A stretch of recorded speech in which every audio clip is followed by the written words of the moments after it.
Record. Sun stroke లాగా ఆ మాజీ మంత్రికి డాటర్ డ్యామేజ్ జరుగుతోందా? ఆయన రాజకీయ వ్యవహారాలకు ఇప్పుడు కన్న కూతురు అడ్డంకిగా మారారా? కూతురుతో మీ కష్టం సార్ అంటూ వైసీపీ అధిష్టానం ఆయన సైలెంట్గా సైడ్ చేసేసిందా? ఎలాంటి విభేదాలు లేవు. తండ్రి కూతుళ్ల మధ్య మంచి అవగాహన ఉన్నా ఎక్కడ తేడా కొట్టింది? ఎక్స్ మినిస్టర్ ఇన్ఛార్జి పదవి ఎందుకు కూడింది? అసలు ఎవరైనా? అంబేద్కర్ కోనసీమ జిల్లా వైసీపీలో ఇటీవల కీలక పరిణామం జరిగింది. రాజోలు నియోజకవర్గ పార్టీ సమన్వయకర్తగా మాజీ ఎమ్మెల్యే పాముల రాజేశ్వరీదేవిని నియమించింది అధిష్టానం.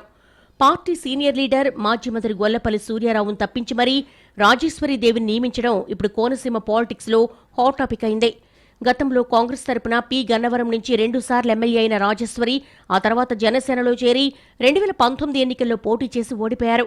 ఆ ఓటమి తర్వాత ఫ్యాన్ కిందకు చేరిన మాజీ ఎమ్మెల్యేను ఇప్పుడు రాజోలు ఇన్ఛార్జిగా నియమించడానికి బ్యాక్గ్రౌండ్ గట్టిగానే ఉందని అంటున్నారు స్థానికంగా. ఇప్పటికే పలు నియోజకవర్గాల ఇన్ఛార్జీలను మారుస్తున్న క్రమంలోనే రాజోలు కూడా చేంజ్ అయినట్టు పైకి చెబుతున్నా అసలు కథ మాత్రం వేరే ఉందంట. ప్రస్తుతం గొల్లపల్లి సూర్యారావును రాజోలు బాధ్యతల నుంచి తప్పించి పార్టీ పొలిటికల్ అడ్వైజరీ కమిటీ సభ్యుడిగా నియమించింది వైసీపీ అధిష్టానం. కానీ దానికేమంత ప్రాధాన్యం ఉండదని పక్కన పెట్టాలనుకున్న వాళ్ళందరినీ పీఏసీలో చేర్చి ఓ మూలకు నెట్టేస్తూ ఉంటారని వైసీపీ వర్గాలు చెప్తున్నాయి.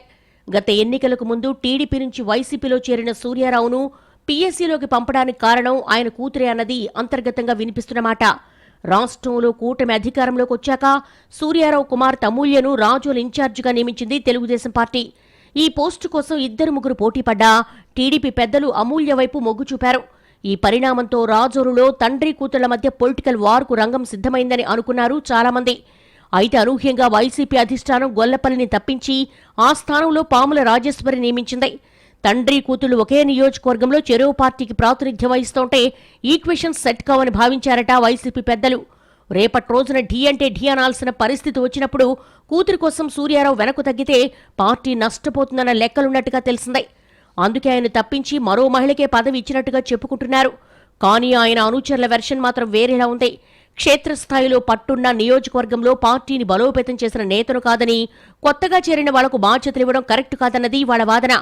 ఇక పాముల రాజేశ్వరి నియామకంపై పార్టీలో కూడా మిశ్రమ స్పందన కనిపిస్తోంది. మహిళకు అవకాశం ఇచ్చామని పార్టీ వర్గాలు చెప్తున్నప్పటికీ గొల్లపల్లి లాంటి విధేయుణ్ణి కుమార్తె పేరుతో పక్కన పెట్టడం సమంజసం కాదని అంటున్నారు వైసీపీలోని కొందరు. దాదాపు 40 ఏళ్ల నుంచి కోనసీమ రాజకీయాల్లో కీలకంగా ఉన్నారు గొల్లపల్లి. మంత్రిగా కూడా పనిచేశారు. కాంగ్రెస్లో మొదలై టీడీపీ మీదుగా వైసీపీలోకి చేరారాయన. అయితే తన సోదరుడి కుమార్తె అయిన అమూల్యను దత్తత తీసుకోవడంతో ఆమె వారసురాలయ్యారు. ఈ కారణంగానే సూర్యారావును ఇన్ఛార్జి పదవి నుంచి తప్పించారన్నది ఎక్కువ మంది అభిప్రాయం. ప్రస్తుతం రాజోలు నియోజకవర్గ జనసేనకు కంచుకోటగా మారింది.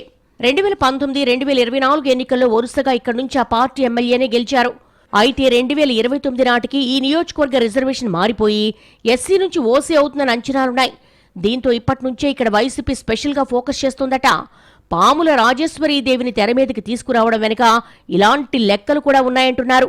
ఆ సంగతి ఎలా ఉన్నా ఇన్ఛార్జి పదవి నుంచి తప్పించడం మాత్రం గొల్లపల్లి సూర్యారావుకు బిగ్ షాక్ అన్నది స్థానికంగా వినిపిస్తున్నమాట. ఈ షాక్ నుంచి కోలుకుని త్వరలోనే టీడీపీలో చేరే అవకాశం ఉందన్న ప్రచారం కూడా మొదలైపోయింది. పరిణామాలు ఎలా మారతాయో చూడాలి మరి.